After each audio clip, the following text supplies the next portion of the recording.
राजस्थान के एक छोटे से गांव में रहने वाला अर्जुन बचपन से ही बड़े सपने देखता था। उसके घर की हालत अच्छी नहीं थी। पिता खेतों में मजदूरी करते थे और माँ घर संभालती थी। मिट्टी के घर में रहने वाला अर्जुन अक्सर आसमान की ओर देखकर सोचता, क्या मेरी जिंदगी भी कभी बदलेगी।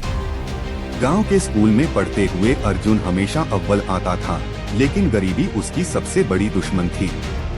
कई बार फीस भरने के लिए उसके पिता को उधार लेना पड़ता था। एक दिन उसके पिता ने थके हुए स्वर में कहा, बेटा अब पढ़ाई छोड़कर मेरे साथ काम कर ले, घर चलाना मुश्किल हो रहा है। ये शब्द अर्जुन के दिल में तीर की तरह चुभ गए। वह जानता था कि अगर उसने हार मान ली तो उसका सपना हमेशा के लिए खत्म हो जाएगा। उसी रात उसने खुद से वादा किया, चाहे कुछ भी हो जाए मैं पढ़ाई नहीं छोड़ूंगा। अगले दिन से अर्जुन ने एक नया सफर शुरू किया। वह सुबह 4 बजे उठता, पढ़ाई करता, फिर स्कूल जाता और शाम को गांव में छोटे छोटे काम करके पैसे कमाता।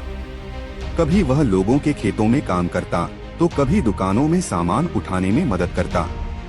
लोग अक्सर उसका मजाक उड़ाते, इतनी मेहनत से क्या होगा, आखिरकार तो मजदूर ही बनेगा। लेकिन अर्जुन ने कभी किसी की बात दिल पर नहीं ली। उसने सीखा था कि लोगों की बातें नहीं, अपने सपनों की आवाज सुननी चाहिए। समय बीतता गया। अर्जुन ने 10वीं की परीक्षा में पूरे जिले में टॉप किया। गांव में पहली बार किसी ने ऐसा किया था।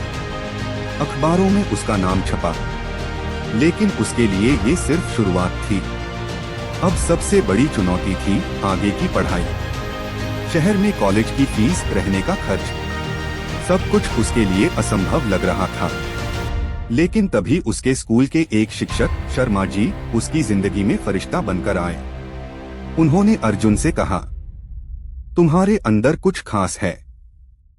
अगर तुम मेहनत जारी रखोगे तो दुनिया तुम्हें पहचानने पर मजबूर हो जाएगी।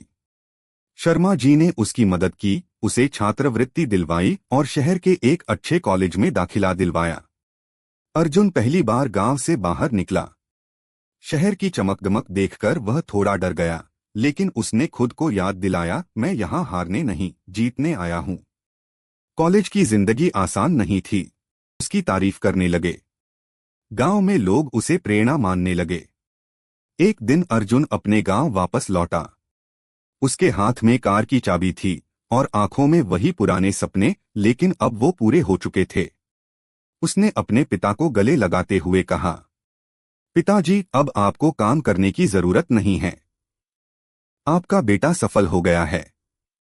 पिता की आंखों में आंसू थे।